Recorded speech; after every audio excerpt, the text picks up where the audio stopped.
turn down assistance from anyone. Police officers in any capacity can only do as well as the information that they get, and we get that from outside sources in most cases. In most cases, there's not a police officer standing there watching a bank being robbed or someone being injured. In most cases, it's witnesses that give us that information, or at least give us enough clues to get us started so that we can investigate it. So anytime you have any outside sources that you can use to get that information, of course, you're going to work with those people. We have some excellent ways of doing that now. I'm not sure that they're, fully used.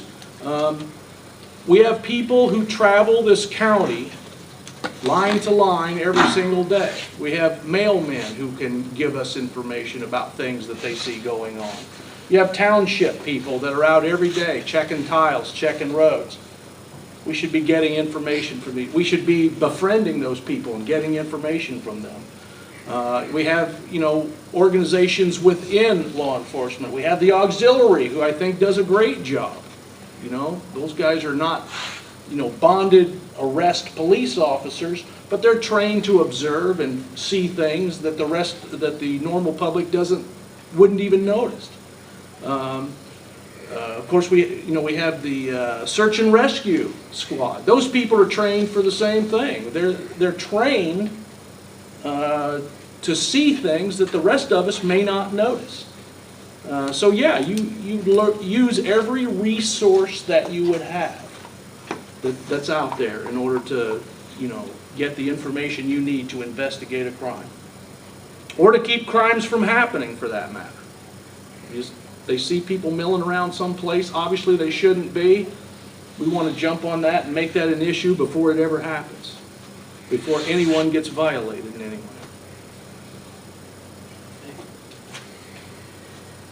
Would you support having a mental health professional on staff at the jail to institute programs to aid in lowering the rate of, I don't even know what that word is. Recidivism? Huh? Recidivism? Yeah. I say the county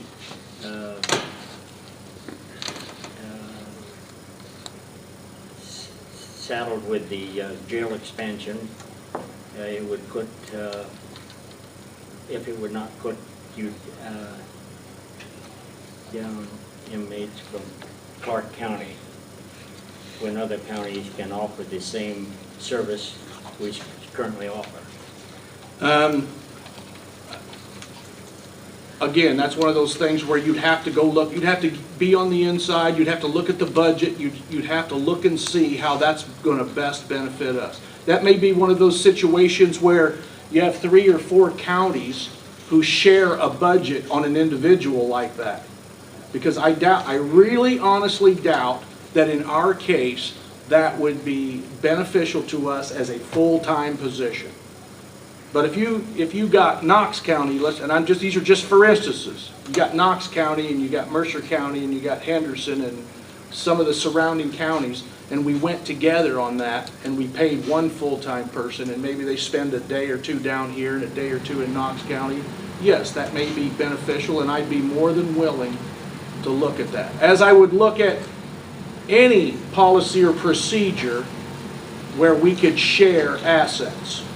The highway department does that now. They actually share assets with other counties because other counties have equipment that we don't have, and we have equipment they don't have, vice versa. So they actually share assets, and it's beneficial to everybody. In these times when there's just not enough money to go around, that's the way you do that. That's one of the things you do, is you combine your efforts and you help each other out and you make it work.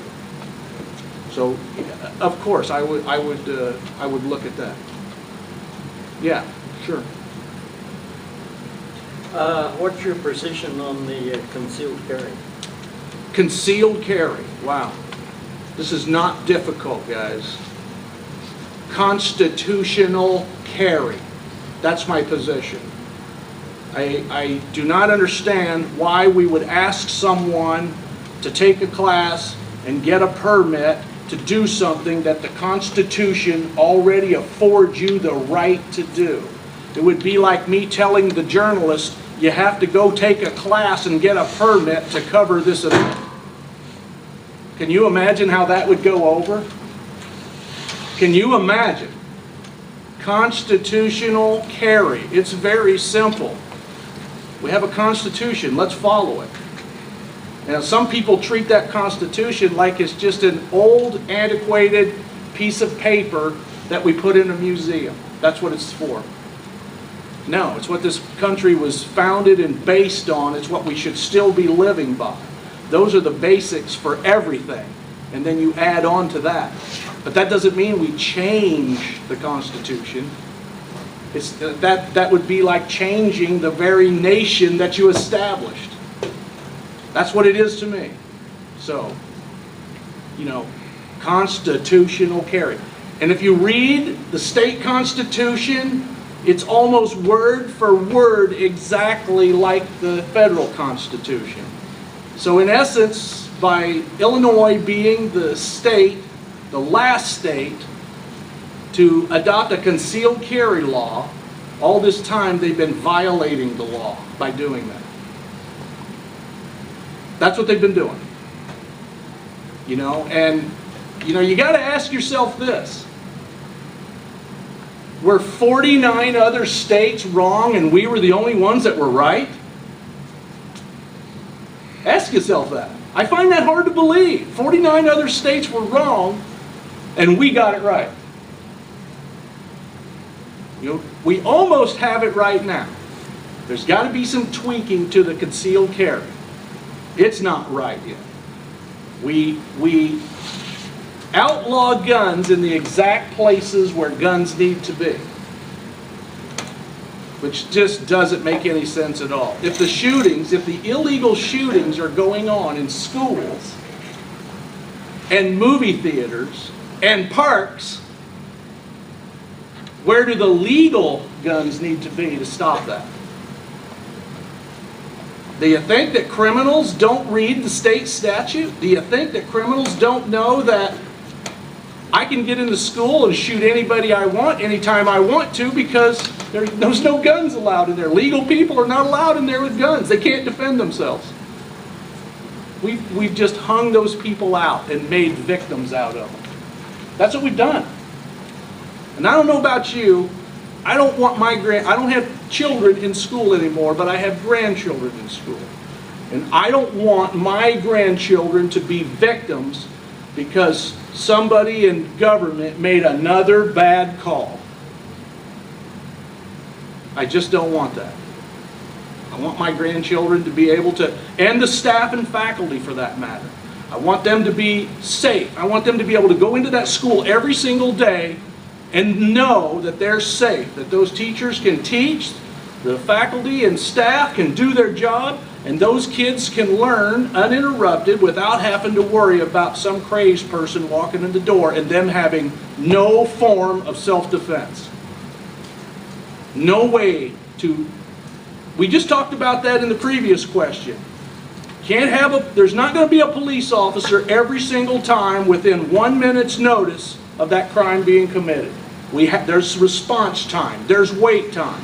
The way you avoid response time and wait time in a situation like this is you have legal people in that environment with guns to protect those kids and that staff and faculty so that they can do their job uninterrupted. Okay? I'm a great fan of the school resource officer, just so you know. If the money were available, and I think that over time, if we look at this very seriously, we could find the money to put a resource officer in every single school in this state. And what's it cost? Well, I don't know, but we could sure come up with it, and we could establish who it is that's going to pay their fair share of it. Ask yourself this: is it worth it to you to make sure that your kids are not assaulted with a weapon in a school? Would it be worth it to you for your children's safety? Would for me. It would for me. I want my children to be able to go into that, my grandchildren to go into that school and learn. Not to have to be looking over their shoulder all the time, wondering who's going to come in the door with an assault rifle, or a pistol, or a knife for that matter. It's about keeping people safe, at the same time exercising your constitutional right.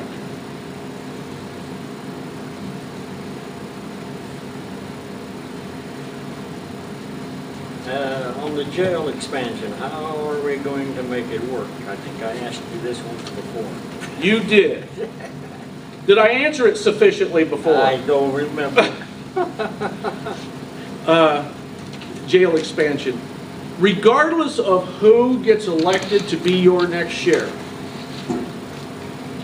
they have two primary concerns.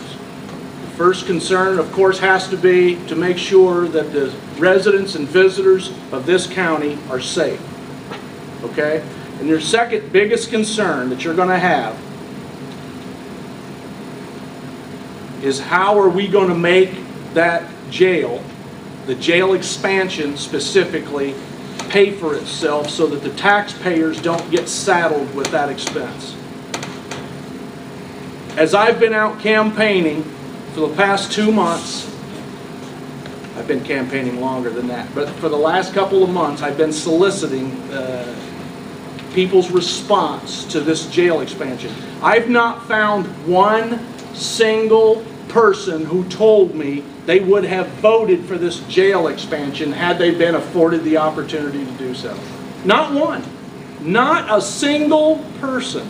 Now I realize that some of those may be answering after the fact. I get it, okay?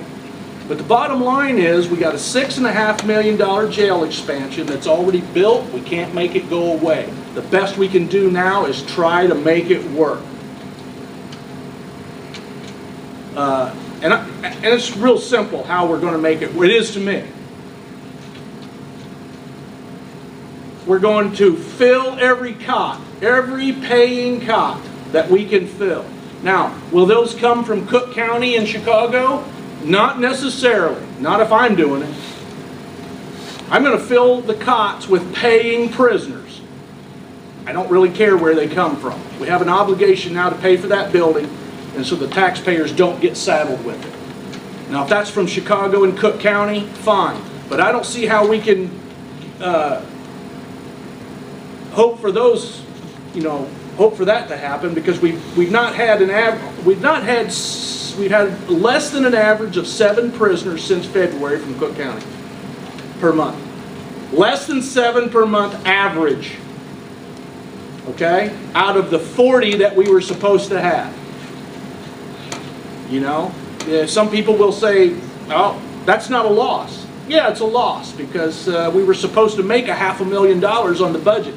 We budgeted last year for a $500,000 profit on that jail expansion off the numbers that we were given by the Sheriff's Department.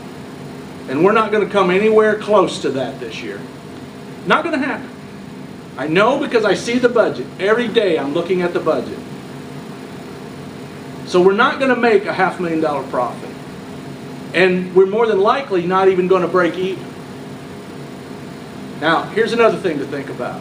If we built the jail to break even or lose money, what did we build it for? That means we built it to help the feds and to help Cook County house their prisoners at your expense. Why would we do that? The only reason for building it is supposed to be that it was a money maker. Not a break even, a money maker. We haven't made any money yet. Matter of fact, I can tell you we're at least $800,000 in the hole on that jail, on the jail expansion.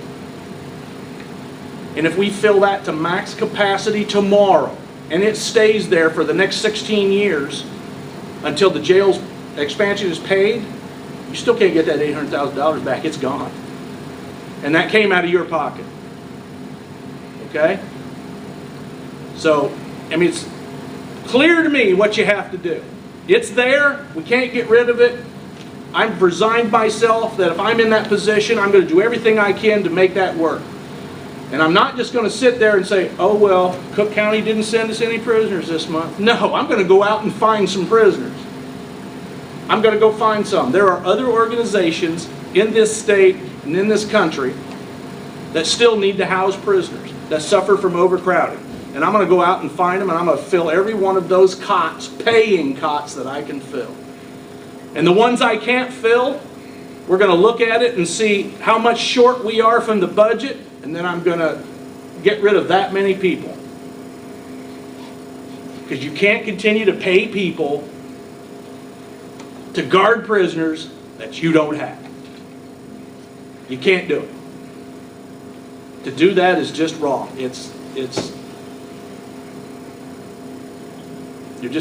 You're doing a disservice to the taxpayers of this county. So there you go. That's what I'm going to do. I always wondered why is the county even concerned with making money? I think that's not part of their agenda. I've heard this before. Well, exactly.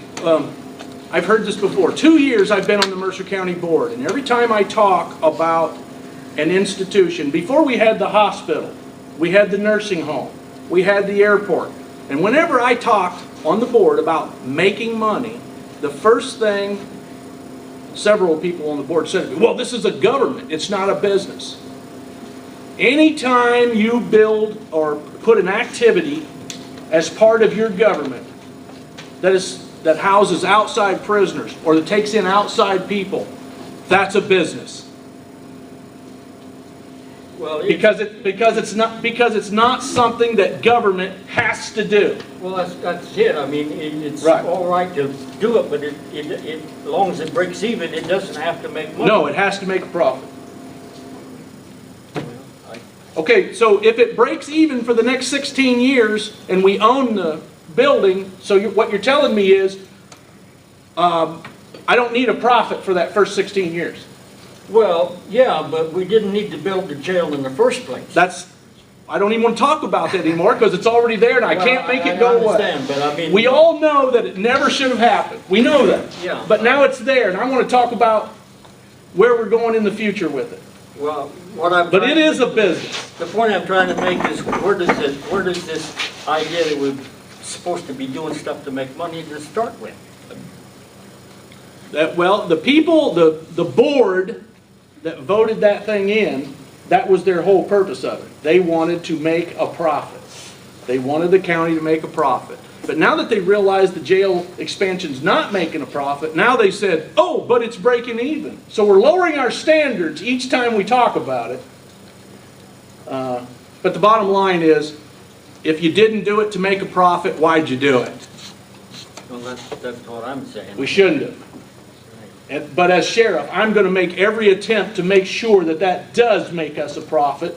That's what we were promised, and that's the way it should be. And it's going to make a profit whether that's done by housing outside foreign prisoners or we cut the amount of money that it takes to run it. And it may be a combination of the two. You know, look, I'm not an advocate of getting rid of people or people not having jobs. I want everybody to have a reasonable, a job where they can make a reasonable living, working wage where they can take care of their family. But this is a business. It is a business. Whether these people think so or not, it's a business. When you're housing outside prisoners, it's a business. And if you're not making money, you've got to cut your overhead.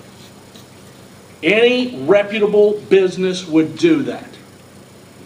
You can't pay people to sit in the break room and drink coffee all day when you're not bringing in any money. It's just not reasonable. Okay, so that's exactly what I would do. I think that's clear. I think that's clear what we have to do.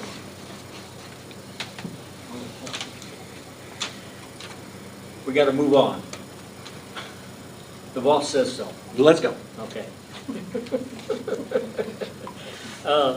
How will you turn the jail into something that will make the county some money? I think we've been talking about that. That's what we just talked about. Pretty much. How do we prevent it from being a burden on the citizens of the county? And that's by cutting staff, lowering its overhead. If we put enough people, if we fill the bunks, they're paying bunks. If we fill the bunks that were designed to be paying bunks. Look, there's 102 bunks in that jail for prisoners. 40 of those were supposed to come from Cook County, 31 from the Marshal Service. Now, I'll say that the present sheriff and his staff have done a good job in that, because we weren't getting what we were supposed to have from Cook County. They did go out and they did get some additional federal prisoners to help make up some of that deficit. But some of that monthly deficit's only about $40,000 a year. Or a month. It's not enough to cover the lack of 33 prisoners that should have come from Cook County. In other words, there's still empty bunks. So, I mean, we're still in the hole on it. We're still upside down. And I know what you've read in the paper, and I'm telling you right now, the numbers you read in the paper, I don't know who put those numbers together, but they're an absolute fabrication, because I can show you the real numbers. Anybody who says that jail expansion is making money, that's absolutely false. That was a pure fabrication, what you read in the paper. And I can show you, I can prove it. Okay. How will you improve law enforcement coverage in this area? I've done a little study on that, and I can tell you that the question last time was, do we have enough deputies, road deputies, and do we have what we need to cover the county? And the answer is yes. I've studied the surrounding counties, and if I look at what they have per capita, deputies per capita, we are just about exactly the same as they are. So, to me, it is a question of shifts. How many people are on duty at any one time? Every year there's crime statistics published, and in those statistics it'll tell you, and this is pretty much true whether it's a small county like ours or whether it's a big metropolitan city like Chicago, when the most crime is committed. Most crime committed across the United States is after dark. Everybody knows that. Everybody knows that. And yet sometimes, I know in our county, there's less people on after dark than there was during the daytime. Well, that's backwards. If the crimes are being committed from 9 o'clock at night until 3 in the morning, that's when you ought to have the most patrols on. They also publish areas of crime, where the crimes are committed most often, most repetitive. They publish those for this county too. Yeah, they do. So you have extra patrols in those areas during those high crime peak times. Okay? I mean, it's simple, it's basic. Go to where the crime is. Not after it's done, before. Go to where the crimes are being committed at the time they're being committed. We have statistics that tell you that. Use it. Okay? This is a tough question. What qualifies you to be sheriff? I'm assuming that you're asking that question in reference to the other candidates. I didn't ask the question. Okay. Okay. Well, out of the three candidates, and I'm not trying to be arrogant or anything like that. Out of the three candidates, I do believe that I am the most qualified candidate. I'm the only candidate out of the three who's actually been in charge and led people. Okay? Spent 22 years in the Army, 22 years and 16 days to be exact. I've actually led men into battle, accomplished the mission, and brought them back alive. I doubt that either one of my other two candidates could say that, because I don't think either one of them have ever served their country in that capacity.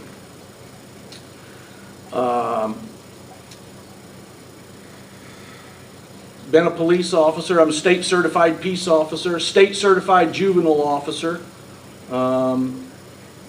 Right after I retired from the service, I had a job where I counseled veterans on education and job opportunities. So, I mean, I know how to sit and work with people. I know how to get people to go in the direction that they need to go. I've served on the Mercer County Board for the last 2 years, representing District 1. For 16 months, I was chairman of the Law Enforcement Committee because I was the only person on the board who had law enforcement experience. I understand the budget, the county budget. I understand the Sheriff's Department's budget. So everything that the Sheriff's Department does, I know about. And I think I'm the person who would be easiest to walk in there, take over. Now, what would I do first thing when I walked in there? I would evaluate every policy, procedure, and program that they have to make sure that the people of Mercer County are getting the most bang for their law enforcement bucks. You have to go in and evaluate the old policies. I've done that in every unit that I've ever gone to. Even when I was in the service, you have to walk in and evaluate their policies, procedures, and programs and see what's working, see what's not working, and make the appropriate changes so that company, that unit will run smooth, it can get its job done, and they do it well. They do it within the law and efficiently. Okay? So, I mean, that is the very first thing that I would do. Go in and evaluate policy and procedure. Okay, that's it. Do you have any closing remarks, George? Not really, other than, again, I would say that out of the 3 candidates, I really honestly believe that I am the best candidate with the most experience. And I would love to put that experience to work for the citizens of Mercer County. It's wasted if I don't. I don't need a job. A job is not why I did this. My wife and I are both already retired.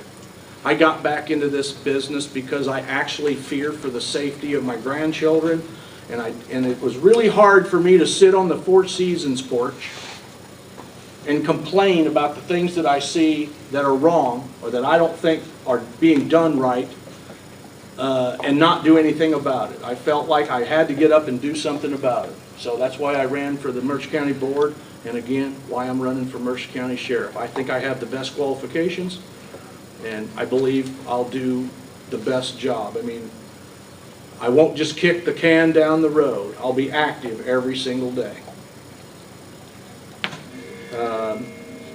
I'll have an open door policy for all the citizens. I won't lock myself behind triple layer security and make you buzz on buzzers and knock on doors and hope that you can get to see your elected official. If you call me, I'll answer you. If you come to see me, I'll entertain you. You want answers? They may not always be the answer you want to hear, but I'll give you answers. So that's my promise to you.